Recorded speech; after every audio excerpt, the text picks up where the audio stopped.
In today's episode of Leadership English, we're going to talk about a really important mindset shift, something that is impacting probably right now negatively, but we're going to change it to something that will impact you positively for your fluency, your confidence, and your executive presence. My name is Tanya Suarez, and as a communication coach, I help executives who are non native speakers communicate confidently and clearly in English. And if you haven't done so already, make sure you head over to tanyasuarez.com/lead to download this free audio training of the 3 essentials of American leadership communication. Because understanding the cultural expectations and how to modify your communication to target the American audience will help you feel so much more confident. Now, the mindset shift we're talking about today, this is something that as a leader, especially as a leader who's a non-native speaker, it can be really challenging because at least for my clients, they're so confident in their native language and it feels really jarring, really uncomfortable to have such a high level of expertise and to not be able to feel as confident in English. That can lead to, we've talked about this in other episodes, it can lead to resentment. It can lead to just feeling defeated, and that can negatively impact your energy as well as your confidence. So, this is something really important that I see in most of my clients because as leaders, you are probably a high performer. You're someone who's used to being good, you're very ambitious. And so, to not be good at something is frustrating. So, something that I want you to see if this is what you're doing is, do you think when you speak English, in particularly, I work on this with public speaking, but it also comes out in conversational English. So what I find that non-native speakers do is they think, if I can start speaking English well, then I'll be confident.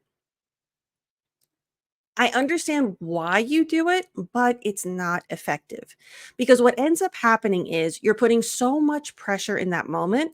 You're putting so much pressure in constructing your statement or your response. It negatively impacts your active listening because you're not paying attention because you're trying to make sure that the first thing you say is correct and clear and makes sense and is perfect. So you're not in the moment. From a body language perspective, you're probably more tense, your face is more serious. And so that might be, depending on the conversation, that might be giving off the wrong impression. The other thing is, I find that what this usually causes non native speakers to do is you're getting so nervous and worked up, and there's so much pressure on that first sentence or first few comments that you tend to rush. You tend to just rush through the beginning. And a lot of times that might be your introduction. It might be your name. It might be the main point of your presentation. That's horrible because then the audience is not going to perceive you as confident because you can't even say your name clearly. Or they're not really going to understand what your presentation is about because you're mumbling and you're rushing through it. So, this is why setting that expectation of, if I speak English well, then I can relax and be confident is not going to work because what that does is it then delays the confidence. And we want to start with confidence. So, first, I want you to think about if this is something that you're doing. Do you take a deep breath? Do you define your value and your English value in particular, your communication value, by how correct you are, how correctly you start? If so, again, at this level of English, everyone I work with always wants more English, but I promise you, by the time you're holding a leadership position where you speak English all day long, you have enough English and you have enough grammar. What you need to focus on is your confidence, your executive presence, and your communication strategy. American English, especially, is a lot more casual than the English you use for tests. When you're going for that B2, C2 level, that's so overly formal. That's great if you need that level in order to get the job. But once you're in it, we don't speak that way. So I want you to chip away at that pressure and keep in mind that simple is better. So there's less pressure in what you're going to say. And now you can focus on how you're going to say it. Open your mouth more. I find that telling people to speak slowly, that's not really great. It's a really hard thing to remember in the moment. But if you train yourself to open your mouth more, it has the benefit of just because you have more time to open your mouth, it slows down your speech a little bit, but it still sounds natural. And you feel more confident because you're not rushing through it and people can understand you more. Your English is good enough, but when you're mumbling and you're not moving your mouth like this, people aren't going to understand you. You're going to perceive that as, oh my gosh, my English isn't good enough. It must be my pronunciation. And it's not your pronunciation, it's just they can't hear you. So those are moments where you internalize negativity, but it's misplaced or it's misunderstood. So, what I want you to do is, I want you to start training yourself to start with relaxed confidence. And then that's when the English will be better. And it feels kind of odd, especially for people in leadership positions, because you're more comfortable a lot of times being more in control. And it can seem like controlling the English, controlling the words and the structure is more logical, or it's something that you're more used to being in control of, but it's not working. So, what I want you to do is, I want you to be in control of relaxed confidence. And that can feel confusing because some people think of confidence as something that you just are, but it's not. Confidence, especially relaxed confidence, calm confidence, that's something you can train yourself to, even if you don't feel it, at least to look and sound like you are. So, something that I do before anytime I have a big meeting or a call or a coaching session, I do 3, 2, 1. Massage my ears in 3 spots. 2 is going up and down for posture. 1 is breathing. If it's a particularly long session, I'll also shake out my hands. That gets out my nervous energy or my excited energy, because they both present very similarly in a physiological way, and move my mouth. If you can do that, great. This is a lot easier for virtual meetings. If you're in a meeting and like in person and you're about to present, you probably don't want to do that, but you can find subtle ways. So you can just inhale, exhale. If your hands are in your lap, you can tap your fingers. You can inhale for 2, exhale for 2. Some people will put the classic like paper clip in your pocket, and you can something tangible, something tactile that you can feel to just channel that energy out. Find little routines that will activate the confidence. Breathing is one of the best things you can do for your English, because a lot of times your heart rate accelerates whether you're nervous or excited, and that'll impact your breathing, which then impacts the ability to access the English and the words and the creativity that you need to communicate. So start with the breath work. Start with calming yourself down, and then because you're calm, you'll be able to find the words that you need. You'll be able to naturally pause if you need more time. You'll be able to remember simple is better. And then you'll be able to focus on the communication strategies that, if you're working with me, you're learning about the triangle method. You're learning about being interest based. You're learning about leading with benefit. So all of those strategies are easier to implement when you're calm.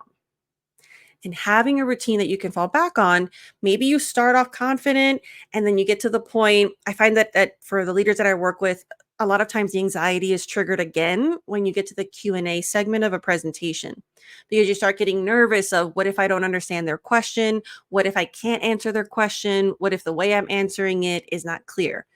So sometimes there'll be multiple points where you feel that anxiety kick in, and you want to be able to trigger calm confidence. So maybe before the Q&A, you're also tapping your fingers or breathing a little bit, and this will give you the ability to reset at any point. So this mindset shift is really, really important. I really want you to think about what you're currently doing. So for the first week, for this week, for example, until our next episode, I want you to observe yourself. How is your breath? And I don't mean how it smells, although that's also good to check, but I mean, how are you breathing? Are you holding your breath? Are you holding your breath, especially when you know it's about to be your turn to speak or your turn to present? A lot of times you don't even realize that you stop breathing. So then by the time you get up there or it's your turn to speak, you're already starting from this like super high anxious level. And again, from a cognitive perspective, from an English perspective, you can't get the language that you need. So if you ever feel like, oh, every time I speak, I freeze and I can't think of the words, even though I know them, that's why. You have to learn how to calm yourself physically so that you can intellectually access what you need. And this is really important because for a non-native speaker, it's multifaceted. It's not just being calm like you would have in training for native speakers. It's a little bit different because you have multiple layers. It's not just about feeling calm. It's about the frustration of if I could do this in my native language, I would do this so much better. So you're playing, sometimes you're playing that narrative. You're feeling that competitive nature, especially at the level that you are. You're like, oh, these other people are presenting, they're speaking so much better than me because they're native speakers. You might think, oh, that's not fair, or I'll never be that. So you're having all these other thoughts that a native speaker doesn't have to deal with. And so that's really important to just observe that, accept that, and then figure out a way for that not to be an obstacle for you. And realistically, that might not go away 100%, and that's okay because first you're training the coping mechanisms. You're giving yourself those routines, and then as you're doing that, that'll help you perform better as you're working on the confidence, the inner situations that are impacting your speech. Because I want you to be able to speak clearly and confidently regardless of how you feel. Because I know that you need that first. You need that first now. And then as you're doing that, then you work on the other things. For example, sleeping better, finding out where your anxiety is triggered. A lot of times when I work with my clients, we need to figure out, okay, are you feeling anxious? I was just working on this last week. Where does the anxiety start? The week before, the day before, the morning of, the moment before. And some people only feel it the moment before. Some people, especially for non-native speakers, I find it usually starts the day before. So now that you have these coping mechanisms and you're understanding the importance of breath work and you're understanding how being calm allows you to speak English better, that's your motivation. And and what happens is it's a really cool domino effect because once you understand that, then that starts impacting how you prepare. When you put the pressure on yourself that if your English is good, then you can be confident, what happens in the preparation stage is you tend to script more. You tend to use more complicated grammar because you're trying to have correct English. You're doing more on the writing side, and written English doesn't always translate to natural verbal English. So when you're doing this mindset shift and you're accepting that I can feel calm confidence and that's going to help me speak better, when you're preparing, then you can focus more on the strategies that you'll learn with me, which is instead of scripting, you want to instead of scripting, which leads to like the presentation robotic voice, you can focus on sharing.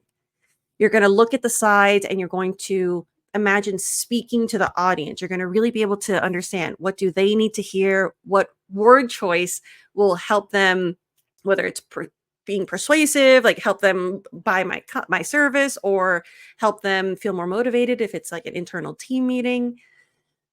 That's going to be so much more effective with the word choice. So then when you're about to do the presentation or speak up in a meeting, you're going to be able to feel the first few times when you feel this, it's just, you're like, oh, I didn't have to think about it. I could just be there. I could just speak up. And it takes a lot of training for that. So I want you to accept that this is a process, but we're going to flip the script. We're going to feel calm confidence and then speak English well. All right. Thank you so much for joining me. I hope that these tips were helpful. Let me know in the comments what other topics are interesting for you, other ways that I can help you. And if you're ready to elevate your English communication and executive presence, or if you're looking for training resources for the international leaders in your company, book a call with me today at tanniasuarez.com and find out how I can help you meet your goals. Thank you so much, and I can't wait to see you for the next episode of Leadership English.